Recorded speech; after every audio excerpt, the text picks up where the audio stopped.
Bismillahirrahmanirrahim. Hello and Assalamu alaikum everyone. We are back with another special episode, and today's episode is very special because I have a guest with me I really respect and I look up to. She has been counselor for Milton few terms. She is a lawyer and she is a very good mother, a family person, and now she is representing us in Ottawa. And with us, we have Kristina Tesser Derksen. How are you, Kristina? I'm well. How are you, Salman? I'm good. Kristina, Good. First of all, I want to thank you for giving me the time. And the first question I want to ask is, how have been your experience for 1.5 years now? Yes. Well, thank you so much. And thank you for having me on the podcast again. It's always a pleasure. It's been a really quick 1.5 years. It's been, when you're busy, time flies. But it has been absolutely enlightening. I have learned a lot. I feel like as a government, we've gotten a lot done. And, there's kind of like the work experience and then there's the personal experience, right? Because as you know, I spend a lot of time in Ottawa. So that takes me out of my home riding for about half the year. And I have a family, as you mentioned, and a spouse who's very supportive. So there's kind of navigating that new reality of having two homes, essentially, through the working year. And it, takes a couple months to get used to that, but we have a pretty good rhythm nailed down. And then there's learning how Parliament Hill works. Right. And learning about the different ministries and who you go to when you have a question or an issue and how that whole apparatus is structured. So that is another kind of orientation. In the early days, I kind of liken it to starting university or college for the first time. Fresh week, when they talk about you show up for a week and you figure out who's who and where things are and where the bathrooms are, where the committee rooms are, and how it all works. So as members of Parliament, we're given a lot of flexibility as to how we arrange our offices as far as staff and that sort of thing, and then how we want to navigate our priorities in the riding. The Prime Minister understands that as members of Parliament representing our distinctive ridings, we know our ridings best. And we go to the people and ask them for feedback and direction on what they want to see happening in their communities. And that's what we do. That's the representative role that we bring to Ottawa and advocate for. So I have had a wonderful 1.5 years. I'm happy. It's busy. It's a lot. It is a lot. It is a very demanding role. It's a demanding job. The schedule is really significant. And then you have the added layer of the political aspect. And maybe we'll talk a little bit later about how social media feeds into that and how people sometimes feel like because you're an elected representative, you're a free target for all kinds of vitriol and things like that. So that's there's the kind of a culture aspect there to being a politician that you also need to figure out. I have seen a lot of your rather speeches in the Parliament, and I have seen other parliamentarians who have been there for second or third term. You seem a lot more confident while speaking and asking questions, and you're very firm about your opinions too. How does that come? Is it because you were a counselor a few times or you're a lawyer? What helps most? Thank you so much for the compliment. It's nice to hear that people are watching. Yeah. I think there comes a certain confidence from having conviction in certain issues. And yes, my legal background does help a lot. And you'll find that a lot of times I'll get up and speak on bills that are specifically coming from the Ministry of Justice, for example. So they are bills that are more heavily weighted as far as legal issues, and I feel confident talking about those because I have the training and the experience as a lawyer. As a municipal councillor, you kind of figure out how the back and forth of debate works, and you understand how to ask questions that will reveal information that's helpful to Canadians as we sort through these bills and refine legislation. I think there's also, so I was a musical theater kid.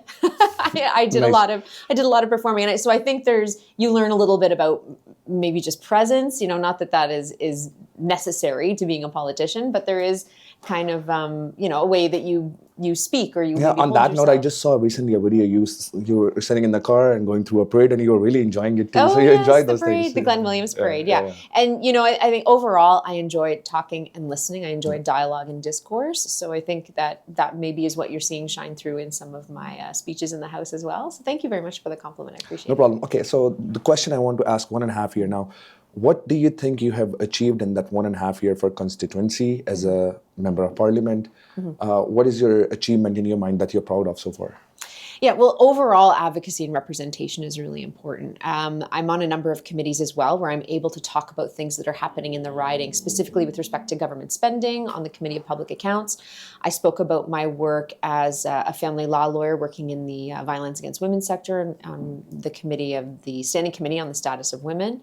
And having worked as a wills and estates lawyer and working in funeral service, I also sat on the medical assistance in dying committee. So these are not specifically riding related, but when people come to me from the constituency saying, I feel like we need to talk about this or this needs to be addressed, I'm able to bring that forward and pair it with my experience, my professional experience and in those committees.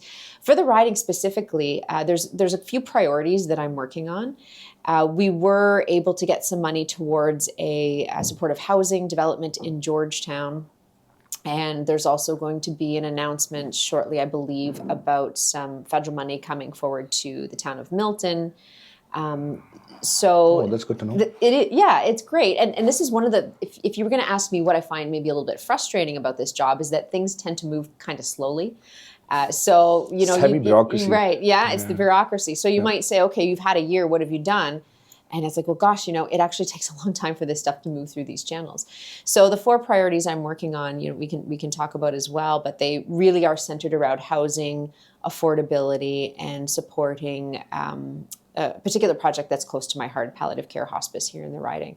So that would have been my next question, because I remember the first time I interviewed you, talked about palliative care, and that's a topic which interests me a lot too, as my father had been there. So any progress on that as well? I would love to hear that. Yeah, and you know, when you talk about what we've accomplished as a government, there's a lot more we can talk about, right? At the federal level with the different legislation we've pushed through. So in our budget, we committed large amount of money to housing and infrastructure projects through the housing ministry. One of the provincial and territorial streams has committed $5 billion to healthcare infrastructure. So normally the provinces are responsible for healthcare capital infrastructure. But this particular stream coming out of the Federal Ministry of Housing and Infrastructure allows $5 billion for healthcare capital construction. So this is something that I'm trying to advocate, or I am advocating for, to our ministry to see if we can get some money from the federal government to help complete or start construction on the North Halton Hospice here in North Halton. So the location is, technically it's in Halton Hills between Georgetown and Milton. And this would be a facility that doesn't exist right now in our community, that people don't have the option of availing themselves of because it's just not here. I'm glad somebody's talking about it, somebody's working on it, and that's you, I'm pretty sure. And hopefully sooner than later it comes there. Kristina, I want to talk about challenges, but before that, there is something which is very rare to see in any parliament, that going from minority to majority. What did it feel like? What was the experience? What was people's emotion inside the House of Commons? Yeah, well, I'll be honest. I mean, the emotions, it was very interesting and it was exciting. It's exciting to have new colleagues join us. Right. Now, the distinction there is that we didn't actually get into majority until we had those by-elections. Yes, right? So that's we correct, had the 2 by-elections in Toronto and 1 in Terrebonne. So we were approaching majority territory from the federal election. We had 169 seats. I was the 169th MP to be elected. That was very, but it's still last minute, right? Yes, yeah. yes. And then with our colleagues joining us from other parties, was inching us closer. And then with those 3 by-elections, that's where Canadians made the decision at the ballot box to move us into a majority. So it was very interesting. You know, speaking to our new colleagues, it's great having them on board. They want to do good work for their ridings. They want to work as a team. They want to see positive change for the country. And I feel like they feel now that they're on a team where we can achieve that at this point. And it is, as far as how it's changed the way the government works, our committees have gotten a little bit bigger because when the structure of the majority, you know, parliament changes, there's more representation on the committee for the majority party. So a few more of our colleagues in the Liberal caucus have joined us on our committees. And it has helped things move through a little bit quicker.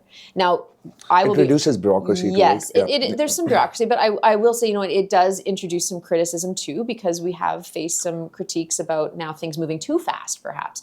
And this is a balance that's sometimes difficult to strike, because you'll have people criticizing a government because things are moving too slowly. And then when you're able to move things a bit quicker because you have a majority, you'll face criticisms that you're moving too fast and that things aren't undergoing maybe the right review. I can say my experience has been that these bills, these pieces of legislation are still very thoroughly studied. We still have expert witnesses come into committee to testify on the proposed legislation.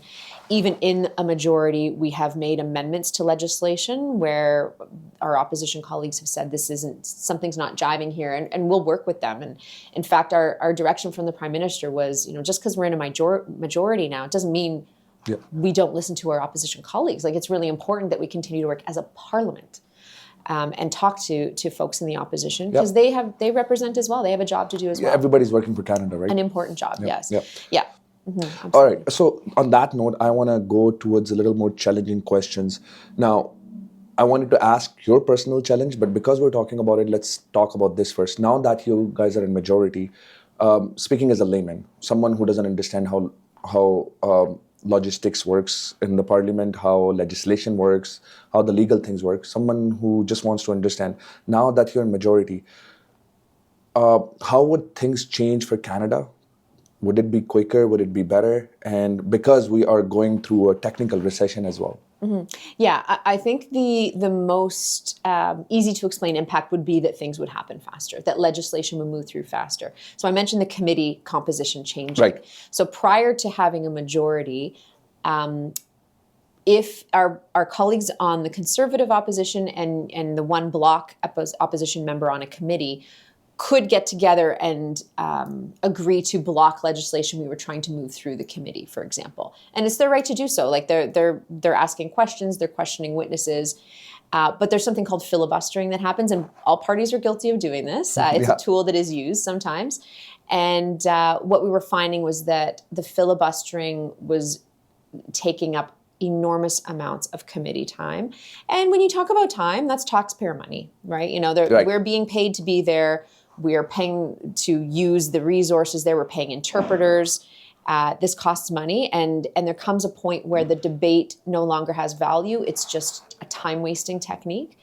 Now, in a minority situation, we found that it was very difficult to do anything about that. And a lot of times we just had to suffer through. But once we achieved majority, we were able to truncate the time that was going into that filibustering a little bit more. So the debate still happens. The filibustering still happens as well, but as a majority government, we're able to analyze when the value has diminished to a point where it's just wasting taxpayer money and time, and then move it forward into the House of Commons to have final votes done, and then send it off to the Senate. Right. Do you guys feel there's more pressure because you're in majority, you want to deliver and you want to make sure that the Canadians are happy now because they have put their trust towards Liberal in majority now? There's always pressure to perform in this role, right? I guess in any job, particularly at the time that our country finds itself in, and the mandate that Canadians have given us originally in the election last year when we were a slim minority, and now that they've given us the mandate through these by-elections to be a majority government. Obviously, they have great faith in our Prime Minister, Mark Carney, to give him that mandate to continue doing the work he was doing last year. And I'm sure there's enormous pressure on him as well, because he's really the one kind of navigating the vision forward, and we're there to support and work with him and bring forward the concerns of our ridings so that he can consider those in the policy-making direction. But yeah, of course there's pressure. We hear it every day in the office here. We get phone calls from people who are having trouble finding work, or their industries have been affected by the sectoral tariffs that the United States has very unjustly foisted upon us.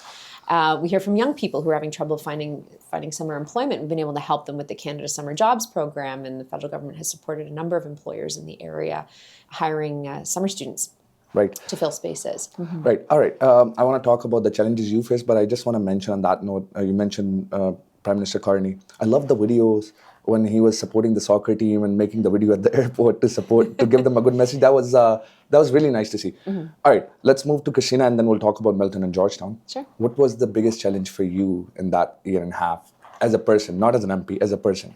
Yeah, I would say as a person, it's a pretty simple answer for me. And that is, I mentioned it earlier, dealing with the climate of social media that we find ourselves in. We'll talk about that a little more Yes, detail. and the misinformation, and you deal with it as a parliamentarian and as a representative and someone in a professional role, but you do deal with it on a personal level as well, because as you know, people can be rather unkind in their comments, and I try not to take it personally. It's harder when it comes from people who you respect and are friends with. But it's something you have to deal with.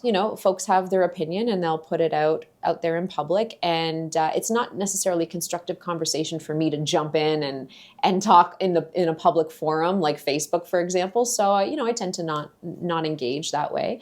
I find a lot of the discussions I have one-on-one are much more productive because people can then remember that you're a human being. You're not just a photo on a social media page. But dealing with the misinformation has been personally challenging because it bothers me a lot, because there's a lot of injustice that comes out of people being misinformed. And I know for a fact that there are people out there that exploit the ability to mislead people and misdirect them. So, when I can, I try to step in and just remind people to think twice or use their critical thinking skills to really ask questions about what they're consuming online. And that I would consider, a personal challenge for just as a human being, making sure that the right information is going out there, that people can draw the right conclusions from a source of perspectives. And then professionally as well, it's a challenge. Right. Mm-hmm. There's a saying in the language I know that the more you're well known or the more famous you are, the more critics you're going to face. Mm-hmm. But Kristina, okay, so people, that can be hurtful. But what about people targeting someone like you anonymously? They're just making the fake IDs on social media and coming hard at you with the lies, with misinformation, with the out of context subjects. Very challenging because, it only takes someone a few seconds to write some kind of nonsense. It takes a lot of time for me to compose a thoughtful, nuanced response that has an evidentiary basis, and so it's a lot of investment in time and mental energy. The anonymous stuff is really, it's what we have to live with and deal with. Generally, I don't engage. If you as a parliamentarian, do you ever think about talking about defamation, anonymous defamation on social media? I think it's probably a losing battle a little bit, and as someone who has a pretty packed calendar, and you would know too, you're busy. You have to kind of analyze where your time is most impactful, and engaging with anonymous. So I have a bit of a rule. So if someone has a policy criticism and I can adequately address it, and I feel like there's a good faith question there that they've asked, or they really are genuinely coming from a place where they would like to know, or they have a valid criticism of a government policy, I will engage. But if it's clear that this person is coming from a place of bad faith, they have no interest in actually knowing the truth. They're just there because they're a sycophant of a party. I'm not sure that's useful for me or for them to engage. Makes sense. I let people's comments stand. I don't believe in censoring, and you can look at my social media and see that I do not filter my comments unless they are clearly racist or bigoted or they are obscene. Okay. So there's some pretty bad stuff on my pages that people have said, you should take that down. Just because it's a criticism of me, that's okay, I can handle it. When people make accusations that I am not truthful, or if I'm dishonest, or something that's more personal, that's where I will sometimes try to directly contact them and say, hey, if you want to talk, great, let's do it face to face. Like, can you be a little more like, constructive in your criticism rather than just calling me a liar, So I have different techniques for dealing with those things. But again, you have to consider how much time is going into that and how much impact it's having, or what good it is for the riding or the constituents you're representing. If the return on the investment of that time is not great, then, I move on to something where I can have more impact. Okay. That's good to know. Kristina, there is... on social media group, I'm not going to take the name of the group, a lot of the content, like you mentioned, it can be very negative. It has been racist. I grew up in Canada. I've never felt that kind of racism until now, and that too only on social media. I don't see it in people, But when I see it on social media, and many like me, when they see it on social media, they actually worry that, is this real? Is this actually happening in the country, who grew up here, who love this country? What do you feel about that as a Canadian, not just as a parliamentarian? You spent a lot of time in Milton. You worked a lot for Milton. How do you feel about that? Yeah, I was born and raised in Milton. Yeah. I've lived in Milton my whole life, and I've worked in Halton Hills and Georgetown. It's terribly unfortunate, and I feel badly that you feel that way, and that your community might feel that way.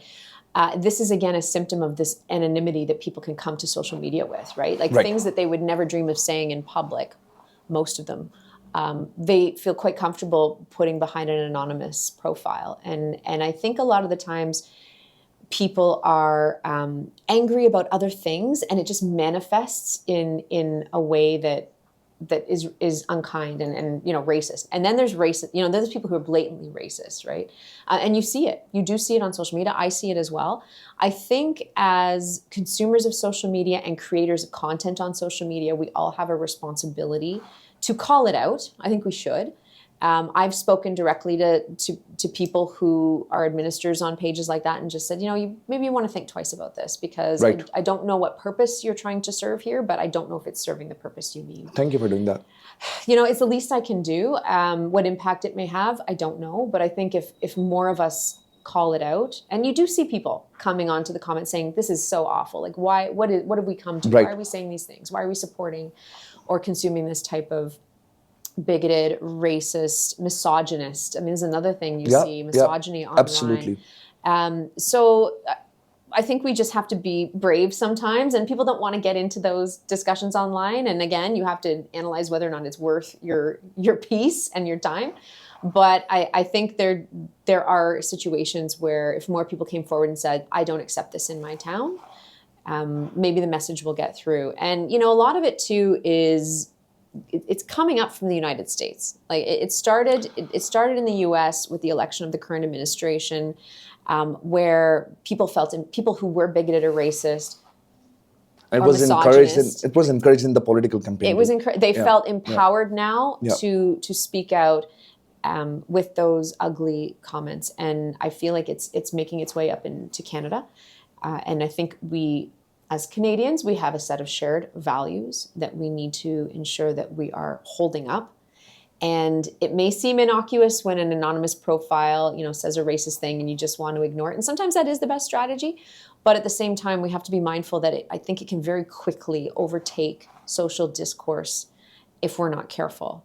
And I think of young people, and especially on the toxic masculinity piece. I think I have 4 children, 3 of them are young men, and I think about what they're consuming online and how they're being influenced, and things I might not even know that they're consuming. Right? As parents, sometimes maybe we don't know what they're getting. So it's important to have those discussions as well and make sure that we're addressing it with young people.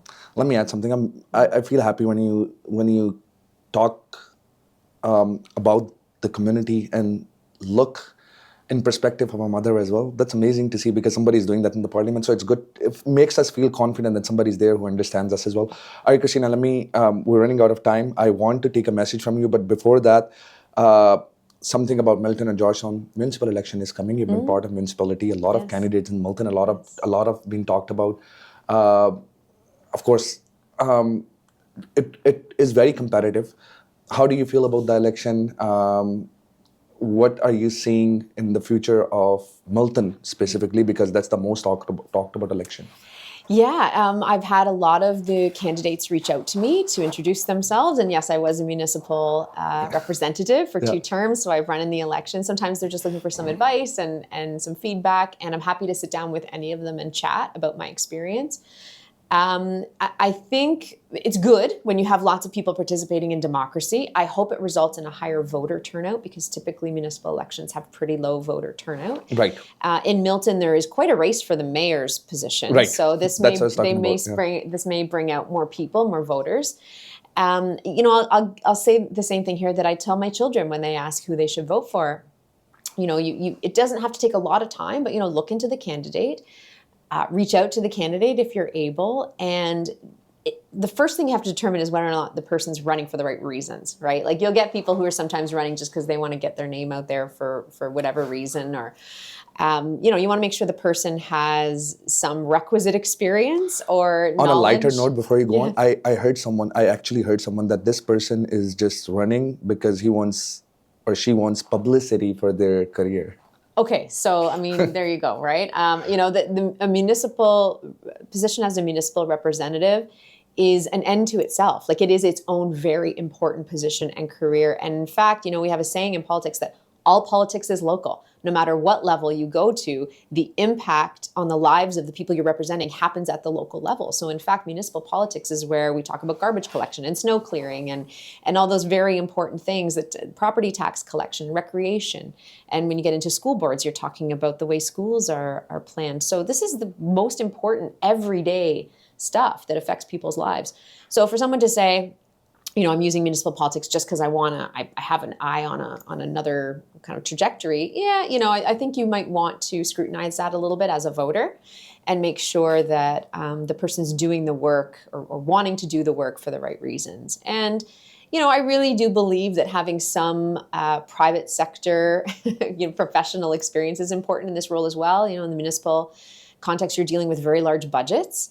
And you are trying to squeeze everything you can out of every tax dollar, because municipalities have very limited ways of raising revenue. It's either property taxes or development charges from builders, which we are seeing are being scaled back quite a bit, or other debt financing and things like that. So, and they're not allowed to run deficits. Municipalities cannot run deficits in their budgets the way the federal government or the provincial government can. So I would say municipal politicians are extremely well versed at being fiscally prudent.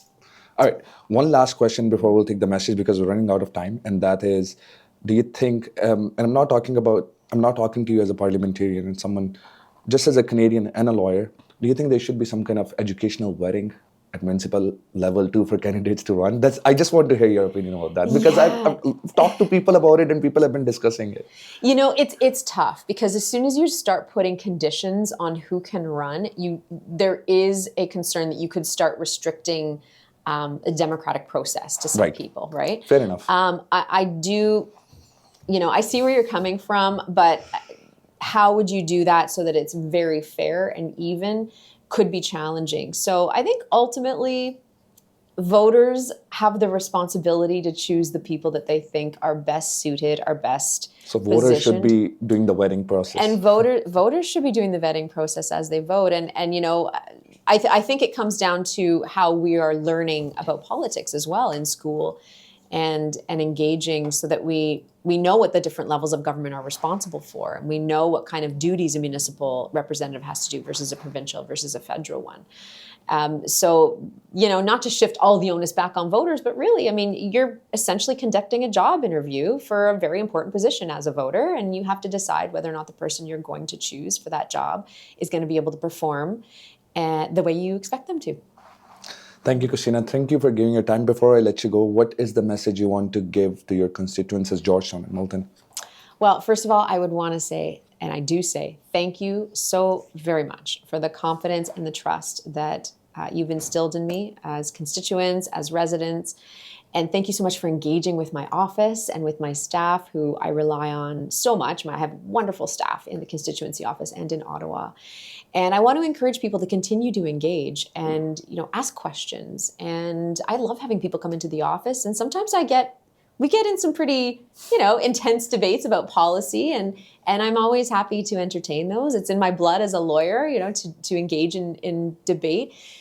I ask people to come to me with good faith in their hearts and with some allowance for grace, for me, and there will be times that maybe we don't agree on specific policy, but I think altogether we all agree what we want for Canada is peace, prosperity, safety, and an environment where our children and grandchildren can thrive. We all have the same goal, and working together, we can achieve it. There will always be those out there that want to divide us for whatever reason. But as Canadians, we have a duty to each other and to our country to make sure that we continue forward in a way that everybody is elevated. Thank you so much, Kristina. It's always a pleasure to speak to you. And again, I got to learn a lot today. And I am actually very happy that I'm part of your constituents, because I'm really happy to see you in the parliament. That being said, guys, this was another episode from Al-Jallal Studios. This was another special episode. We'll bring you more. Thank you so much for watching. Please ask us any question and leave your feedback. Talk to you soon. Take care.